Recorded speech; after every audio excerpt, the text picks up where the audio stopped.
Today I'm not at the German Panzer Museum, but they invited me in 2019-2020 and I'm legally obliged to mention that, since I want to use some of the footage I took there for this video on Panzergrenadier squad tactics. For that we will use a semi-official training manual from January 1944, which was written by a commander of a training battalion.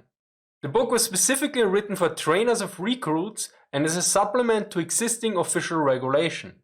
This manual is special since it deals with the squad, which at the point had 10 men, whereas most other publications focus on the platoon, company or even larger units.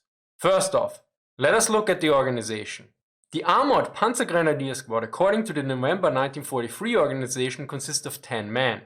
There was a squad leader, the deputy squad leader, 2 machine gunners, 2 assistant machine gunners, 2 regular riflemen, 1 driver and 1 co-driver, who was also the machine gunner for the onboard machine gun. The squad leader was equipped with a submachine gun like the MP40, which I covered in a previous video. The deputy squad leader with a semi-automatic rifle like the Gewehr 41. The machine gunners with a machine gun like the MG42 and a pistol. The assistants were armed with pistols as well. The 2 riflemen used bolt-action rifles like the K98K. This was also the case with the driver and the co-driver. Important to note here, this was the authorized strength. In the field, numbers could be different. The Panzergrenadier Squad changed throughout the war. For instance, in the November 1941 organization, it had a size of 12 men, so 2 more riflemen, yet also 2 machine guns. In contrast, the regular German Rifle Squad had 10 men from October 1939 to October 1943, when it was reduced to 9 men.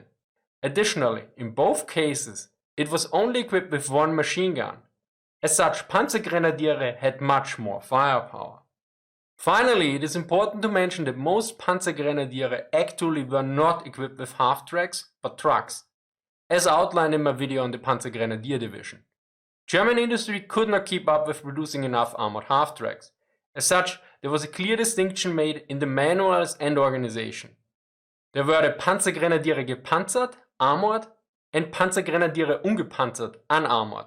Note, the unarmored was often omitted. This is the reason why I said Armored Panzergrenadier Squad, which might sound a bit odd, but it is just precise. Now let us look at the example where the squad is employed as a Spitzengruppe, literally top or leading squad, yet translated as point squad or advanced element by the US Army in 1944. The manual explains the role of the point squad as follows. The Armored Point Squad has the task to protect the following elements: platoon, company from surprise attack, to remove obstacles, to break weaker resistance, and to ensure undisturbed advance.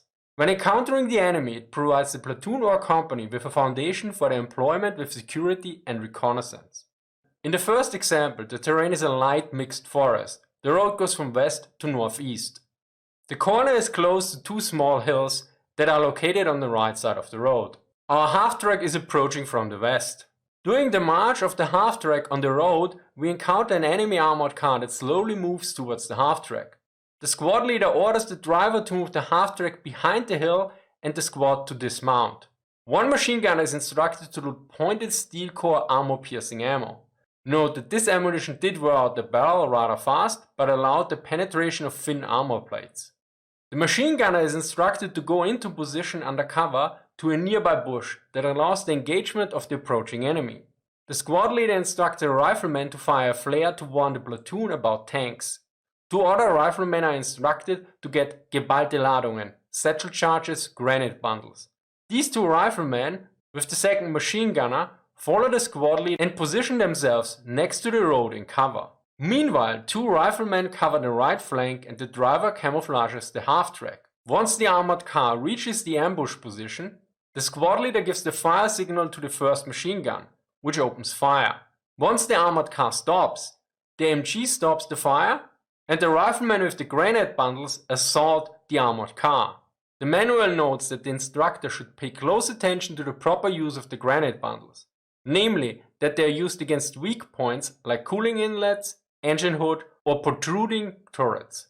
Now those of you who know how granite bundles look like might ask, how did they prevent the grenade bundles from falling off? Sadly, this is not specialized in the manual, but in a previous video that covered infantry anti-tank tactics from winter 1941-42, there was an example given, where such a bundle was placed into a bag filled with sand. I assume this method or a similar one was used to keep the bundle in place. Anyway, after the armored car is destroyed, the riflemen mount the half-track again and continue their march. Along the road, a more dangerous situation is encountered. The half-track is now moving along a road in marshland. The road leads from west to east.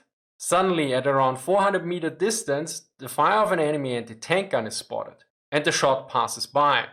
Be aware that this anti-tank gun is able to fire, yet it is not in a fortified position. This is apparent from the tactical symbols. Since German tactical symbols used additional signs to indicate if a weapon was in position or not. In order to provide immediate cover, a smoke grenade is thrown. These were kept ready by the squad leader, something that was specified in the official regulation and the manual.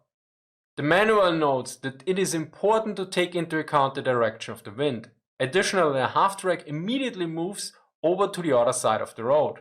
The squad dismounts. Note, if the half-track is engaged by anti-tank fire, the manual notes two main scenarios and how to act under these circumstances. While under fire by armor-piercing weapons, the squad leader must decide whether he will reach the nearest cover with the squad mounted, possibly by deploying smoke on the half-track, and dismount for action, or whether he will quickly separate the squad from the half-track by ordering it to dismount immediately.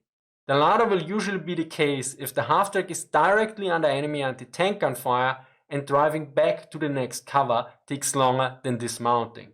The dismounted squad immediately conducts observation of the enemy. Yet back to our example. Similarly to the previous example, one machine gun is brought into position at the front and suppresses the anti-tank gun, while the second machine gun is used for flanking the enemy. In this case, the squad leader leads one machine gunner and three riflemen around the small hill and then engages the anti-tank gun from behind.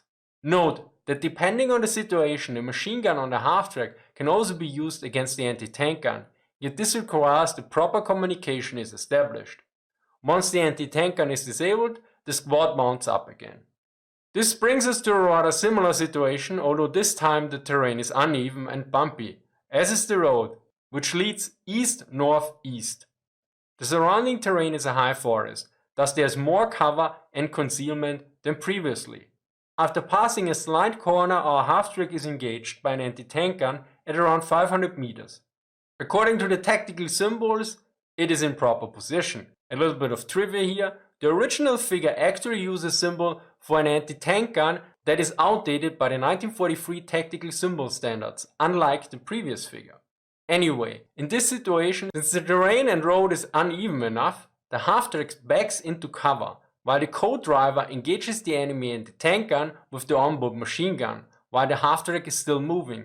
Note that under normal circumstances, firing while moving is to be avoided. The firefight is conducted with the onboard machine gun from the stationary half-track, since effective and accurate hits can be obtained only by firing during a firing halt.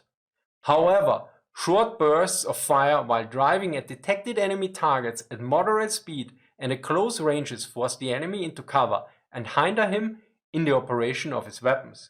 This effect is to be exploited by successive firing halts to destroy the paralyzed enemy with well-directed fire. As such, firing while moving is to be conducted only to provide suppressive fire.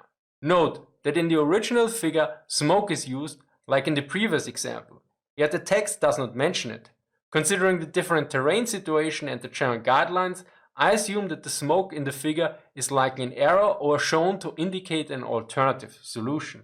As with the previous example, our squad dismounts, and one machine gun using the uneven terrain approaches the anti-tank gun and then engages from the front, while the squad leader with the other machine gun and additional riflemen outflanks the enemy position using the trees for concealment to engage from behind. A major difference here is that the half-track regularly changes position, and is positioned in such a way that only the onboard machine gun is exposed, which is used by the co-driver to engage the enemy gun.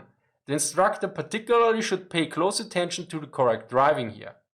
The Army regulation for the Panzergrenadiere from 1943 notes about firing, A firing halt should generally not be interrupted without apparent success in hitting the target. It will not, however, generally exceed 15 to 20 seconds duration in open terrain, near the enemy and under enemy fire.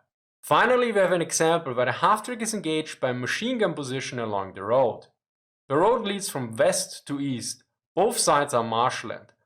While the half-track moves peacefully along the road, an enemy machine gun opens fire. The half-track stops and the onboard machine gun opens fire. The squad does not dismount since it is protected from enemy machine gun fire. The half-track moves in rushes towards the enemy, meaning after a firing halt, moving for about 100 to 200 meters, then halting again and firing, then moving again. Meanwhile, the riflemen prepare grenades and the weapons. Once the distance to the machine gun position is about 150 meters, the half-track moves with full speed towards the enemy, while the onboard machine gun fires bursts. Once close enough, the riflemen throw hand grenades at the machine gun position. Once the half-track has passed the position, the rear onboard machine gun opens fire on the enemy position. To summarize, as you saw in the previous examples, the two machine guns of the squad are used to support each other. While one engages the enemy in the front, the other is brought to flank. So we have a fire and a maneuver element at work. Similarly, if the situation allows for it, the onboard machine gun of the half-track is used as well. Big thank you here to the Panzermuseum Münster for inviting me in 2019 and 2020. Big thank you to Paul and Helmut for giving me access to the Sonderkraftfahrzeug 251 at Stahl auf der Heide. Thank you to Andrew for reviewing the script. As always, sources are in the description. Thank you for watching and see you next time.